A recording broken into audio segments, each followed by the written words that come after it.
আজকের এই রক্তদান শিবিরকে আমি সাধুবাদ জানাই। এই রক্তদান শিবিরে যারা এই রক্ত যোদ্ধারা রক্ত দিচ্ছেন তাদেরকে ধন্যবাদ। এই রক্তদান শিবিরে যারা সহযোগিতা করেছেন তাদেরকে ধন্যবাদ। সাথে সাথে স্টেজে যারা আছেন রাজ্য কমিটির নেতৃত্ব, জেলা নেতৃত্ব, বিভিন্ন স্তরের নেতৃত্বরা যারা আছেন তাদেরকে ধন্যবাদ জানাই। মিডিয়ার বন্ধু যারা উপস্থিত হয়েছেন তাদেরকেও ধন্যবাদ। সর্বোপরি দর্শকের আসনে যারা বসে আছেন, দাঁড়িয়ে আছেন, দূরে কাছে যারা আছেন, যারা আমাদের বক্তব্য হয়তো এখানে এসে শোনার অনেকে সাহস পাচ্ছেন না, সে কেন পাচ্ছেন না নতুন করে বলছি না। সময়ের সাথে সাথে সব বেড়াজাল ভাঙা হবে, মুক্ত হবে, মানুষ স্বস্তির শ্বাস নিতে পারবে। যারা দূরে কাছে আছেন, শুনছেন, প্রত্যেককে ধন্যবাদ জানাই। আমি গুটি কয়েক কথা বলবো। আশা করছি যে কথার মাধ্যমে সমাজে বিশৃঙ্খলা হবে না, সম্প্রীতি বিনষ্ট হবে না, পক্ষান্তরে ঐক্য তৈরি হবে, সামাজিক বার্তা যাবে। রক্তদানের গুরুত্ব কি এই নিয়ে গুটি কয়েক আমি চর্চা করব। সর্বপ্রথম আমি তাদেরকে স্মরণ করি যাদের স্মরণে আজকের এই রক্তদান শিবির হচ্ছে। তাদের স্মরণে হচ্ছে গুটি কয়েক দিন আগেই কাশ্মীরে যে সন্ত্রাসবাদীদের দ্বারা, খুনিদের দ্বারা বর্বরচিত সন্ত্রাসবাদী হামলা চালিয়েছিল। সেই হামলাতে আমাদের দেশের নিরস্ত্র নাগরিক অনেক শহীদ হয়েছেন।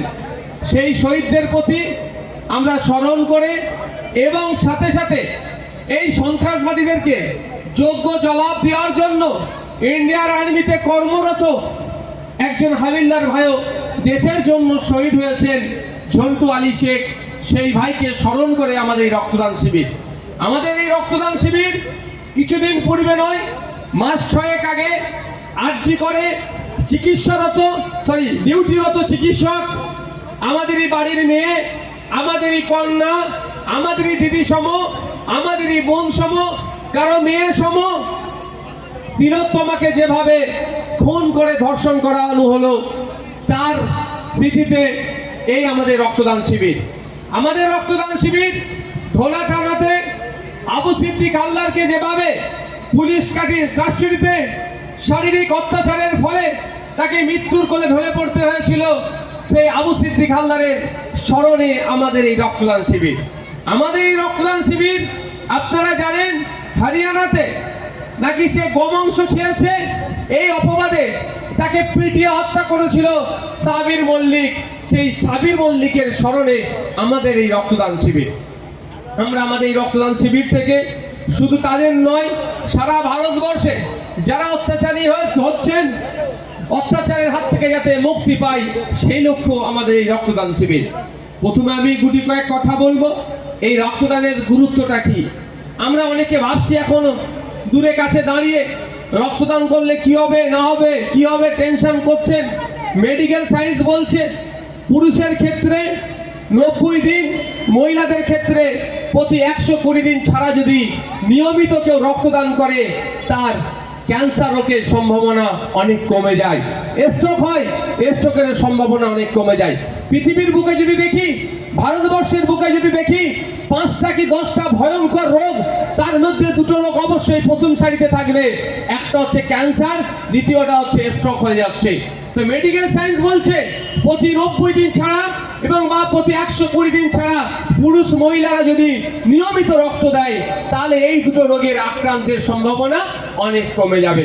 তাই রক্ত দিয়ে যেমন সম্প্রীতির বার্তা ছড়ায়, রক্ত দিয়ে যেমন ঐক্যের বার্তা হয়, রক্ত দিয়ে যেমন সৌহার্দ্যের পরিবেশ তৈরি হয়, রক্ত দিয়ে যেমন অন্যের প্রাণ বাঁচতে পারে, রক্ত দিয়ে যেমন থ্যালাসেমিয়া যারা রোগে যারা আক্রান্ত তারা কিছুদিনের জন্য তাদের জীবনটা সুস্থভাবে চালাতে পারে, ঠিক অপরদিকে রক্ত দিলেও আপনার স্বাস্থ্য ভালো থাকবে। তাই আপনি একজন দায়িত্বশীল নাগরিক হয়ে যেমন রক্ত দেবেন অন্যের প্রাণ বাঁচানোর জন্য, অন্যের সুস্থতা হওয়ার জন্য, ঠিক সাথে সাথে আপনি একজন স্বাস্থ্য সচেতন মানুষ হিসাবে আপনিও রক্তদান করতে থাকুন নিয়মিতভাবে। আমরা দেখেছি এই রক্তদান করতে গেলেও ওরা চলে আসে। এই রক্তদান শিবিরকেও ভুলণ্ডিত করার জন্য 100 শ্রেণী রাজনৈতিক দল আজকের দিনে উঠে পড়ে লেগেছে।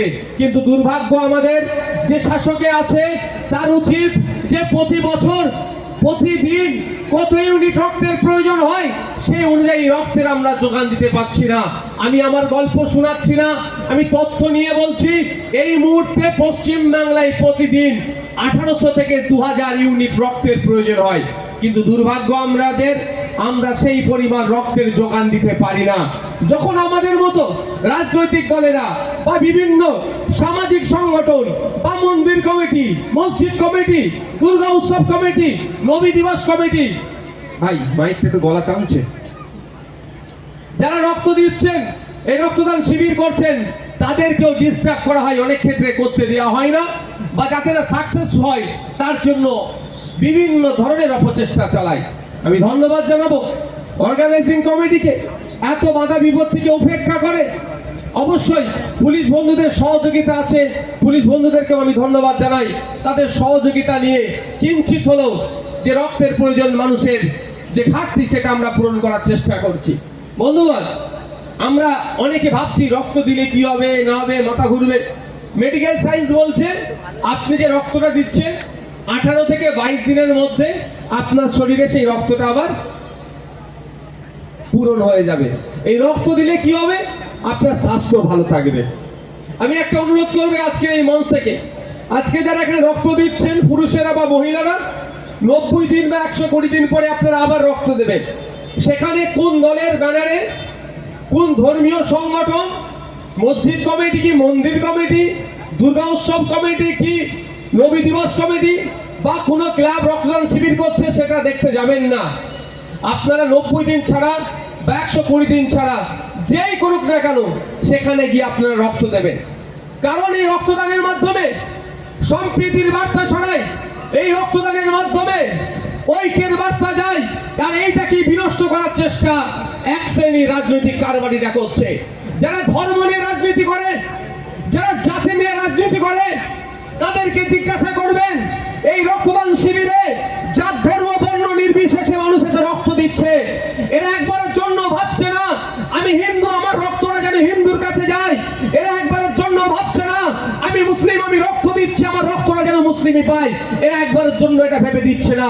এরা এই ভেবেই দিচ্ছে আমার রক্ততে যদি অন্যের প্রাণ বাঁচে, আমি সার্থক হব হিন্দু হয়ে, আমি সার্থক হব মুসলমান হয়ে। কিন্তু আজকে কিছু রাজনৈতিক কারবারিরা এই যে ঐক্য, এটাকেও বিনষ্ট করার চেষ্টা করছে।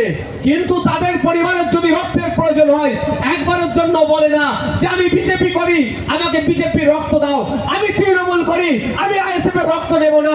তারা ব্লাড ব্যাংকে গিয়ে একবারের জন্য বলে না।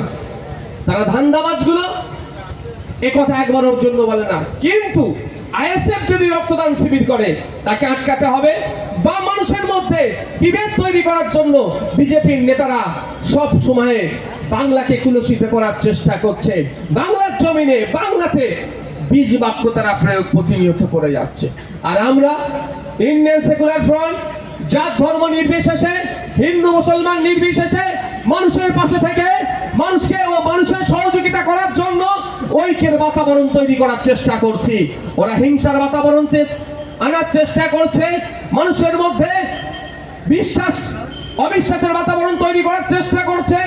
আমরা ইন্ডিয়ান সেকুলার ফ্রন্ট মানুষের মধ্যে যাতে আরো বেশি বেশি বিশ্বাস স্থাপন হয়, দুটো গোষ্ঠীর মধ্যে, দুটো জাতের মধ্যে, দুটো বর্ণের মধ্যে ঐক্য যাতে আরো বেশি এস্টাবলিশ হয়, তার জন্য বিভিন্ন সামাজিক অনুষ্ঠান রাজনৈতিক মঞ্চ থেকে করার চেষ্টা করছি।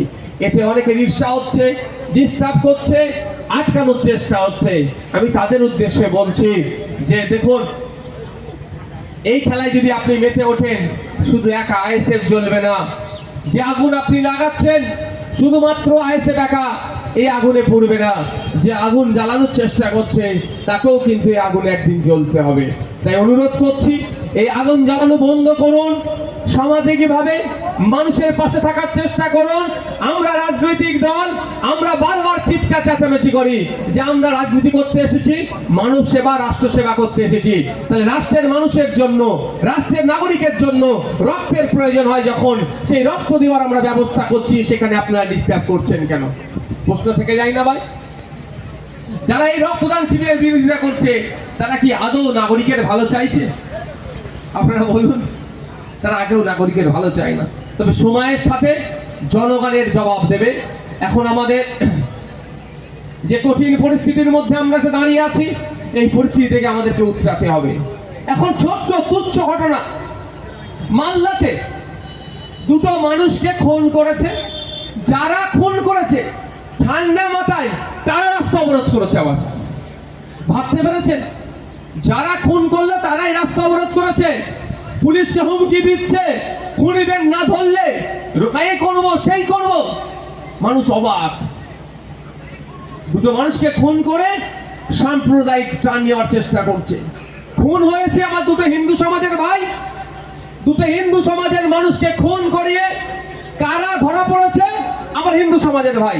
কিন্তু ওটা দেখানোর চেষ্টা করছিল যে হিন্দু খুন হয়েছে, মুসলমান খুন করেছে। এই রকম ভাবে সমাজের মধ্যে বিশৃঙ্খলা করার চেষ্টা করছে। কিন্তু যারা অ্যারেস্ট হয়েছে তারা কোনো মুসলিম সম্প্রদায়ের নয়, তারাও হিন্দু সমাজের। কিন্তু এই খুনটাকে দেখিয়ে সমাজের মধ্যে বিষ ছড়িয়ে দেওয়ার চেষ্টা করছে, সাম্প্রদায়িকতার বিষ ছড়িয়ে দেওয়ার চেষ্টা করছে, আমরা ওরা করার চেষ্টা করছে, সমাজে হিন্দু মুসলমানের বিভাজন করার চেষ্টা করছে। এটা থেকে আমাদেরকে সজাগ থাকতে হবে, আমাদেরকে চোখ কান খুলে রাখতে হবে, আমাদেরকে প্রশ্ন করতে হবে। ওই মিডিয়ার বুলি আমরা শুনে এক শ্রেণীর মিডিয়া আমাদের মধ্যে বিভেদ তৈরি করার চেষ্টা করছে। আমাদের প্রশ্ন করতে হবে যে স্কুলগুলোতে টিচার নাই কেন? আমাদের প্রশ্ন করতে হবে হসপিটালে ডক্টর নেই কেন? আমাদের প্রশ্ন করতে হবে নিত্য প্রয়োজনীয় জিনিসের দাম বেড়ে যাচ্ছে কেন? আমাদের প্রশ্ন করতে হবে গ্যাসের দাম বেড়ে যাচ্ছে কেন? আমাদের প্রশ্ন করতে হবে পেট্রোল ডিজেলের দাম বেড়ে যাচ্ছে কেন? আমাদের প্রশ্ন করতে হবে কাশ্মীরের জঙ্গিগুলো কোথা থেকে আসলো? আমাদের প্রশ্ন করতে হবে ওখানে সেনা ছিল না কেন? তার পরিবর্তে আমরা কি করছি? কটা হিন্দু মরেছে, কটা মুসলমান মরেছে, সেইটা গুনছি আমরা।